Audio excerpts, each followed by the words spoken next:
Toxoplasma gondii o gondii pa rin ang topic natin.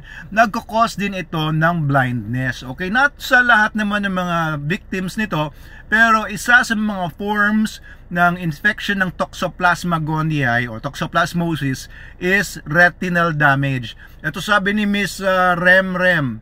Ayan, sabi niya, hello po Brad, yun po sister ko ngayong may edad na lumabas na lumabo na mata dahil sa toxoplasmosis. Ayan, wala na magagawa mga doc, unti-unti pala sinisira eyes niya. Okay, hindi lang ito yung personal kong na-encounter na nag-comment tungkol sa toxoplasmosis na ganito.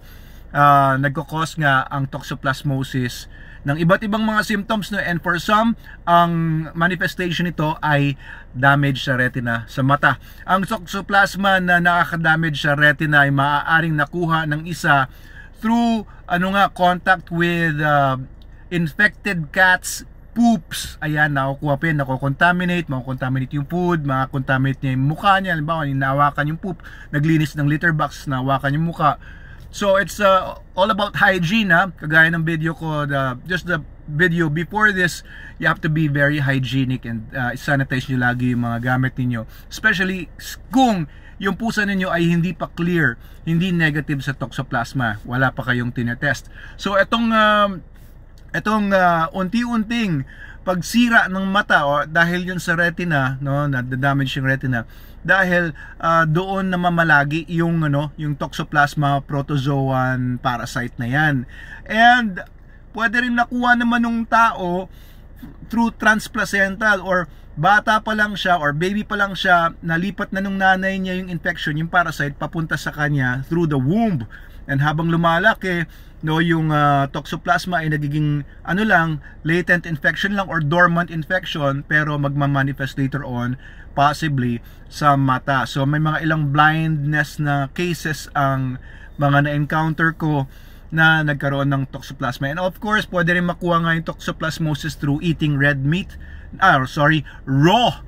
yung mga hindi luto or hindi lutong-luto, undercooked meats. Kaya if you're going to eat meats, make sure na lutong-luto yung mga meats na kinakain nyo, lalo na baboy, lalo na lamb. Ayan, pwedeng magka-toxoplasma yan. And also, do not feed your pets raw meats kasi ikakalat na rin. Kung pets nyo man kumakain ng raw meats, syempre sila naman ang mag-shed dito, lalo na kung pusa nga. Alright, so blindness, ito isa pa sa mga bagay na nakakatakot tungkol sa Toxoplasma gondii. Ayan, so salamat po sa comment nyo, Miss Rem. Ayan, unti-unti, alam niyo may floaters, yung parang pag nakatitik kayo sa kawalan, makikita niyo parang may lumulutang sa mata ninyo, parang may nag-glide na ganon. It could be caused by toxoplasma.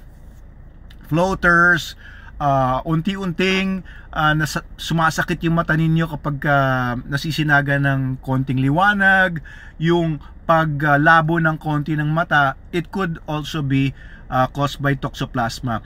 So sinasabi na yung retinal inflammation ang retina, yun yung surface ng mata sa loob, no? Yan yung tumatanggap ng light signals from the pupil, from the hole, no, na dumadaan doon sa pupil.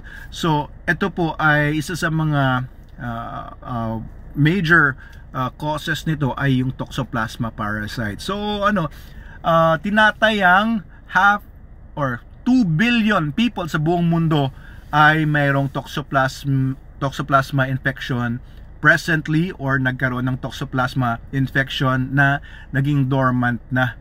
So out of the 8 billion total world population ng mga tao, 2 billion ang confirmed na may mga toxoplasmosis. So yan ang tinataya ng mga statisticians. So 1 out of 4 people ay mayroong parasite na ito. Hindi ko alam, baka ako meron, hindi pa ako nagpapatest, pero patest din kayo, lalo na kung isa kayo sa mga nasa more risky sector ng society, meaning meron kayong contact lagi sa mga cats na hindi negative, or yung lalo na yung mga cats na nakakalabas, stray cats, tapos inaalagaan nyo, mas mataas syempre yung risk ng mga ganyan tao. Diba, ang saklap, diba? Mabubulag ka dahil lang sa toxoplasmosis. So be careful in handling cats. Kagaya ng video ko na I gave 5 tips plus a bonus tip kung paano mo masisiguradong hindi ka magkaka-toxoplasmosis pero pwede ka pa rin mag-enjoy ng mga pusa, pwede ka pa rin mag-alaga ng mga pusa, minus the problem of toxoplasmosis, minus the, alam mo yon, yung takot na baka magka-toxoplasmosis ka. Panoorin niyo po yung video na yon.